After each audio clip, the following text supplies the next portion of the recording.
औज़ बिल्लाहि मिनश शैतानिर रजीम बिस्मिल्लाहिर रहमानिर रहीम। Safiyan jet TV तो सफियान मेहरबान। ते अज ना एक नया विलाग है जनाब। ते भाई होर आए साढ़े कोल जनाब इस्त्रियां बेचने ते कारगढ़ बाने दुकान। ते ये फैसला तुसां करना जनाब ये भाई ठीक न या रोंग। ये हूँ असें कोई चीज़ बासन तो ये तुसें सुनया कोई स्कीम लाई है जिस पाकिस्तान ही अगे लगियां सन। तो इन्होंने गपशप तुसें कराने आने ने। आज़ाद कश्मीर के तमाम शहरों में हमारी ब्रांचें खुल रही हैं। मीरपुर, चकसवारी, चढ़ोई, कुरेटा, नंग्याल, इस्लामगढ़, डडियाल और पलंदरी और मुजफ्फराबाद, तो गुलपुर और चौकी समानी। तो मेन ऑफिस है शकरीला शरीफ नगाल स्टॉप मक्का मदीना। तो जैन इलेक्ट्रॉनिक्स एंड सेंटर है। इन्होंने फ़ोन नंबर है जनाब 100 रुपये जे इस्त्री देने। तो नाल ही जनाब नाल ही चीज़ां निकलियां। हूँ ये जनाब बेली तुसें दसने हैं भाई होर क्या करने। तो अगला शूअल भी तुसें चेक कराने हैं। तो क्या है भाई होर दे उठी के खाली गया जी जनाब ये दे रहे हैं जनाब 100 रुपये की इस्त्री। इन्होंने दसिया वा जट साहब उन्होंने वड्डियां चीज़ां ठीक है। इन्होंने डब्बा खोलना वा इन्हों दे नाल 7 चीज़ां की गल। 7 केड़ियां? फ्रिज, जनरेटर, पंखा, LCD, वाशिंग मशीन, मोटरसाइकिल तो मोबाइल। अगर इन्होंने 7 चो इन्हों की चीज़ निकले चीज़ भी देनी इत्थे ते इस्त्री भी देनी 6500 लैन ठीक ठाक। खाली निकले फिर इस्त्री 100 रुपये की देनी। ठीक है खोलो। तो ये तुस 100 रुपये ही देने हो जी 100 इस जनाब मैं बहुत तुसें क्या बचना 100 रुपये असां दी जनाब तनख्वाह वा ए जेड़ा 100 रुपया खोलने दा होना ओ असां 100 रुपया विके ना विके साडी तनख्वाह तनख्वाह 10,000 रुपया मेरी तनख्वाह वा।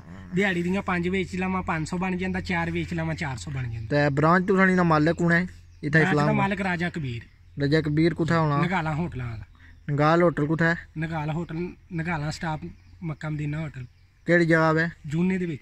जूना कुथा है? जूना जनाब जूना नहीं डूंगी दे नाल कोई रेटा। हां ते इथे इस्लामगढ़ तुसानी दुकान केड़ी जगह पे? इस्लामगढ़ अपनी हैगी जी राजे अख्तर दी मार्केट दे विच। राजा अख्तर नहीं मार्केट है इस्लामगढ़ तुसानी दुकान जैन इलेक्ट्रॉनिक। तो ये 100 रुपये च तुसां कह दे रहे हो? सोच सिर्फ तुहाडे नाल गल है ये हुण बंद कर दो। क्यों तुसां बाउला ओन कैमरा बाउला कोई नहीं ना लो तुहाडे नाल 7 चीज़ां दी गल। 7 चीज़ां तुसां बाउला एक फ्रिज, एक जनरेटर, ए जनाब कुकर दे रहे हैं, जनरेटर दे रहे हैं, LCD दे रहे हैं, ते जूसर मशीन दे रहे हैं, ते कूलर दे रहे हैं, पखा दे रहे हैं, ते मशीन दे रहे हैं, मैक्रो दे रहे हैं, सैंडविच वाली मशीन दे रहे हैं, इस्त्री दे रहे हैं, जूसर मशीन दे रहे हैं, ते केटली चाह बनाने वाली दे रहे हैं, ते फ्रिज दे रहे हैं, हीटर दे रहे हैं, ते होंडा मोटरसाइकिल दे रहे हैं, ओपो फोन दे रहे हैं। मैं दसो इन्होंने चूं कि यह जड़ा कुकर है ये बंदे ने निकली है ये 100 रुपये का देना। ये 100 रुपये च 4 चीज़ां क्रॉस वाली जी अगर निकली ये 100 रुपये दे सन ठीक है। ये 6,500 को अंदाजी करी रहे मैं दसो अगर ये होंडा ना जनरेटर देने ने इसलिए किन्ने तो जाओ बाजार 60 तो 70,000 रुपये ना छोटा देना 20,000 60 तो 70,000 ना एक 6,500 ही दे रहे। ये कोई चोरी ना माल है मुड़ी LCD ना भाई है LCD बाजार किन्ने तो जाओ कमो पे छोटी माल है 5,000 रुपये नहीं है 5,000 रुपये नहीं है। ये किस 9-10,000 नहीं निकले 6,500 6,500 LCD दे रहे। जूसर मशीन बाजार किन्ने तो जाओ तकरीबन 5,000 7200 नहीं है बने। ते पखा निकला तो बाजार 3400 रुपये ना 3500 ना 3400 का कित्थों आ गया सर जी 3400 ना 4,000 ना पखा लभी जाना सर जी असा की पता ना असा दुकान रखी है नाल माड़ी दुकान है।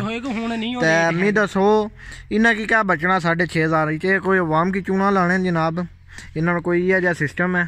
तो आए साढ़े गेडा गया तो असा है चलो वीडियो बनाओ यूट्यूब बनाओ तो इन्होंने लिहाजा बचो।